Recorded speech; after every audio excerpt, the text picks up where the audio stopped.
Hi guys, இன்றைக்கி நம்ம என்ன சமைக்க போகிறோம்னா மஷ்ரூம் பிரியாணி. தேவையான பொருட்கள்: மஷ்ரூம், பெரிய வெங்காயம், பச்சை மிளகாய், புதினா, கொத்தமல்லி, பிரியாணி அரிசி. இப்போ குக்கரில் எண்ணெய், நெய் ஆட் பண்ணிக்கலாம்.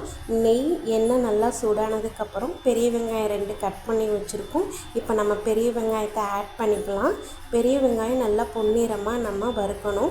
ஸோ பொன்னிறமாக வறுக்கிற வரைக்கும் நான் ஒரு டிப்ஸு சொல்கிறேன். பிரியாணி அரிசியை நம்ம ரொம்ப வாஷ் பண்ணக்கூடாது, ஒரே ஒரு டைம் தான் வாஷ் பண்ணணும். அப்போ தான் அந்த பிரியாணியோட ஸ்மெல் நம்மளுக்கு கிடைக்கும். இப்போ நல்லா பெரிய வெங்காயம் வணங்கிருச்சு. இப்போ பச்சை மிளகாவை நம்ம ஆட் பண்ணிக்கலாம். பச்சை மிளகாவை நல்லா ஆட் பண்ணதுக்கப்புறம் இஞ்சி பூண்டு பேஸ்ட் நம்ம ஆட் பண்ணிக்கலாம். இஞ்சி பூண்டு பேஸ்ட் ஆட் பண்ணதுக்கப்புறம் மஷ்ரூம் ஆட் பண்ணிக்கலாம்.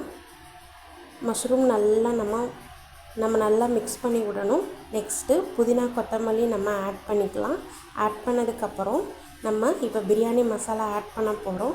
பிரியாணி மசாலா எப்போயுமே அம்மா வீட்டில் தான் அரைப்பாங்க. ஏன்னா பட்டை, ஏலக்காய் இதெல்லாம் நம்ம பிரியாணியில் சாப்பிட்றம்போது பிரியாணி சாப்பிட்ற ஆசையை விட்டுரும். ஸோ அம்மா வீட்டில் தான் அந்த மசாலாவை அரைப்பாங்க. ஸோ டேஸ்ட்டும் நல்லாயிருக்கும். இப்போ மசாலா ஆட் பண்ணிட்டோம். இப்போ நம்ம மசாலா ஆட் பண்ணதுக்கப்புறம் நம்ம போட்டிருக்கிற நெய்யும் எண்ணெயும் நல்லா மேலே வந்ததுக்காக தான் அந்த கிரேவி நல்லா ரெடியாக இருக்குதுன்னு நம்மளுக்கு அர்த்தம். இப்போ கிரேவி நல்லா ரெடி ஆகிடுச்சு. தண்ணி ஆட் பண்ணிக்கலாம். 1 கிளாஸ் அரிசிக்கு 1.5 கிளாஸ் தண்ணி நம்ம ஆட் பண்ணியிருக்கோம். நல்லா தண்ணி கொதிச்சதுக்கப்புறம் பிரியாணி அரிசியை நம்ம ஆட் பண்ணிக்கலாம். பிரியாணி அரிசி நம்ம ஆட் பண்ணிட்டோம். ஆட் பண்ணதுக்கப்புறம் அம்மா லெமன் ஆட் பண்ணிக்கிட்டாங்க. ஏன்னா தக்காளி பழம் நம்ம சேர்க்கல. ஸோ தோசைக்கல் அடியில் வச்சு மேலே குக்கரை வச்சு அம்மா ஒரே ஒரு விசில் தான் விடுவாங்க. ஒரு விசிலில் இப்போ பிரியாணி ரெடி. சுட சுட பிரியாணி ரெடி. டேஸ்ட் எப்படி இருக்குன்னு பார்க்கலாமா? மஷ்ரூம் பிரியாணி, எக் கிரேவி, தயிர் பச்சடி. Wow, super!